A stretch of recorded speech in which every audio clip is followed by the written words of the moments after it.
Assalamualaikum warahmatullahi wabarakatuh. Alhamdulillahirrahmanirrahim. Pada kesempatan kali ini kami dari kelompok 9 akan mempresentasikan materi dari mata kuliah Manajemen Keuangan Islam, yaitu Merger dan Akuisisi.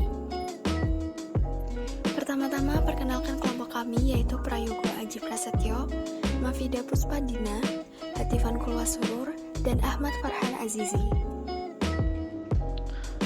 Saya Prayogo Aji Prasetyo, NIM 201. Di sini saya akan menjelaskan tentang pengertian merger dan akuisisi. Merger merupakan penggabungan perusahaan, biasanya antara dua perusahaan atau lebih. Hal ini sering dilakukan oleh perusahaan saat mengalami kesulitan keuangan.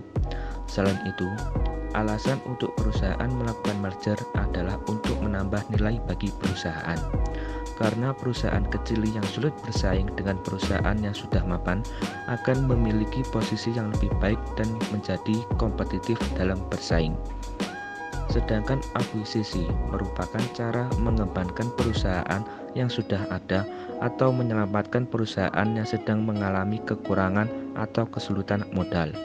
Dalam arti lain, akuisisi merupakan transaksi di mana sebuah perusahaan membeli pengendalian atau 100% kepemilikan perusahaan lain agar bisa lebih efektif menggunakan kompetensi intinya dengan menjadikan perusahaan yang diakuisisi sebagai perusahaan yang mendukung portofolio bisnisnya. Sebelumnya perkenalkan, saya Mafida Puspadina dengan NIM 214 akan menjelaskan bagian B, yaitu modal atau jenis merger dan akuisisi. Yang pertama ada merger. Menurut jenis usahanya, merger dapat dikategorikan sebagai berikut. Yang pertama ada merger horizontal. Merger horizontal adalah merger di antara dua atau lebih perusahaan di mana semua perusahaan tersebut bergerak pada bidang bisnis yang sama. Salah satu tujuan utama merger dan akuisisi horizontal adalah untuk mengurangi persaingan atau untuk meningkatkan efisiensi melalui penggabungan aktivitas produksi, pemasaran dan distribusi, riset dan pengembangan, dan fasilitas administrasi. Efek dari merger horizontal ini adalah semakin terkonsentrasinya struktur pasar pada industri tersebut. Apabila hanya terdapat sedikit pelaku usaha, maka struktur pasar dapat mengarah pada bentuk oligopoli, bahkan akan mengarah pada monopoli. Yang kedua ada merger vertikal. Merger vertikal adalah suatu gabungan di antara dua perusahaan atau lebih, dengan mana yang satu bertindak sebagai supplier bagi yang lainnya. Merger vertikal dilakukan oleh perusahaan-perusahaan yang bermaksud untuk mengintegrasikan usahanya terhadap pemasok atau pengguna produk dalam rangka stabilisasi pasokan dan pengguna. Yang terakhir ada merger konglomerat. Merger konglomerat adalah penggabungan dua perseroan atau lebih yang tidak memiliki kesamaan bidang usaha, sehingga aktivitas bisnis tidak berkaitan sama sekali antara perseroan yang menggabungkan diri dengan perseroan yang menerima penggabungan. Berikutnya ada akuisisi. Berikut ini adalah klasifikasi akuisisi yang dilakukan berdasarkan objek yang diakuisisi dibedakan menjadi: yang pertama ada akuisisi saham. Akuisisi saham merupakan sebuah cara yang dilakukan untuk mengambil alih perusahaan melalui pembelian saham pada perusahaan yang akan diakuisisi tersebut. Akuisisi semacam ini bisa terjadi karena pendirian sebuah perusahaan biasanya terdiri atas saham-saham, yang berarti ketika terjadi akuisisi saham, cara yang digunakan untuk mengambil alih suatu perusahaan dengan membeli sebagian atau seluruh saham yang dimiliki. Setelah akuisisi ini terjadi, maka akibat dari transaksi ini adalah pemilikan saham berpindah pada perusahaan akuisitor dan perusahaan yang diakuisisi menjadi anak perusahaan.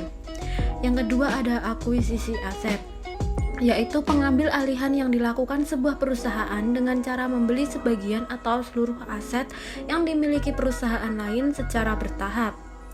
Pada akuisisi jenis ini biasanya dilakukan agar perusahaan akuisitor tidak terbebani oleh kewajiban-kewajiban yang ada pada perusahaan yang diakuisisi. Akuisisi jenis ini memerlukan persetujuan para pemegang saham terlebih dahulu, tetapi ketika sudah terjadi akuisisi perusahaan, akuisitor tidak memiliki hak suara.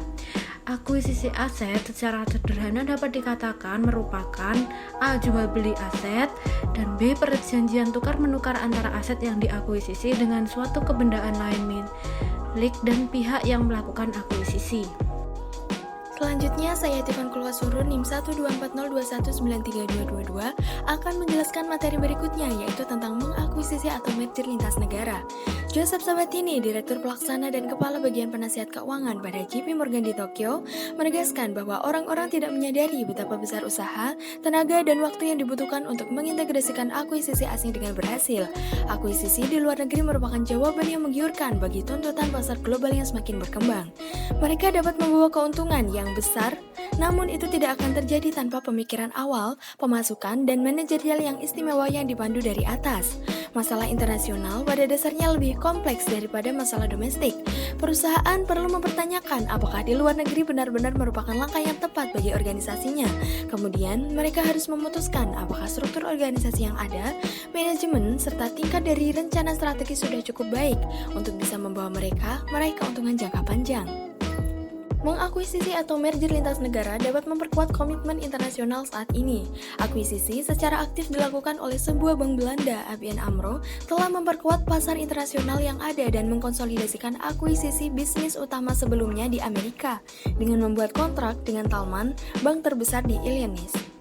Melindungi posisi pasar yang kompetitif dan mengakuisisi produk baru. Permasalahan jika perusahaan dalam industri yang sama bergabung membentuk aliansi untuk mengakuisisi produk atau melindungi bagian pasar perusahaan cenderung sering bersaing secara sadar, mempertajam perbedaan budaya perusahaan mereka untuk memperkuat diferensiasi produk. Alasan tambahan untuk melakukan akuisisi di luar negeri. Yang pertama yaitu menyebar resiko secara geografis. Menyebar resiko secara geografis merupakan jalan keluar populer terhadap kekhawatiran akan pasar domestik dari perusahaan induk. Tindakan ini sangat perlu terutama jika ada pembatasan potensial atau nyata atas arus modal, pengembangan produk atau aturan perpajakan menghukum, dan ekonomi domestik yang terlalu banyak diatur. Yang kedua yaitu memperkecil biaya produksi. Biaya produksi yang rendah merupakan daya tarik dan motif yang berlaku untuk melakukan investasi Asia dan bahkan di wilayah dengan tingkat pengangguran tinggi di Eropa. Yang ketiga yaitu memperkuat bisnis utama. Tentu, bisnis utama dapat diperkuat secara mendasar dengan M&A internasional strategis yang berhasil. Perusahaan yang berada dalam perekonomian domestik yang kurang sehat menggunakan alasan ini untuk melakukan akuisisi di luar negeri. Perusahaan di hampir setiap negara secara aktif menerapkan prinsip yang sama. Mereka mengamati pasar di dalam negeri dan di luar negeri untuk mendapatkan mitra yang cocok di dalam wilayah bisnis utamanya, di mana sumber daya dapat dengan sangat mudah dikombinasikan dan produksi dapat dikoordinasikan. Untuk materi selanjutnya, saya Ahmad Farhan Azizi NIM 239 ingin menjelaskan mengenai mengatasi rintangan dalam permainan merger dan akuisisi. Yang A, uji tuntas.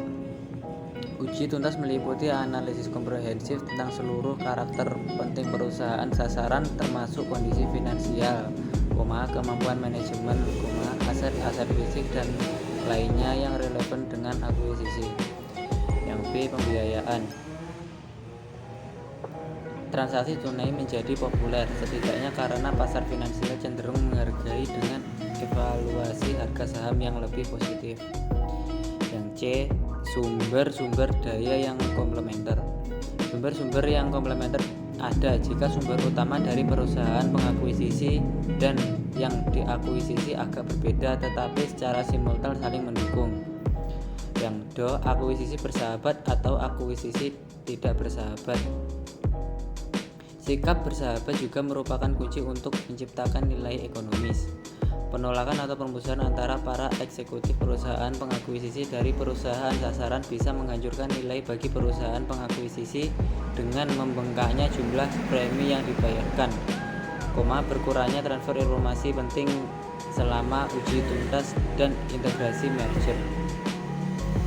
Yang E, penciptaan sinergi.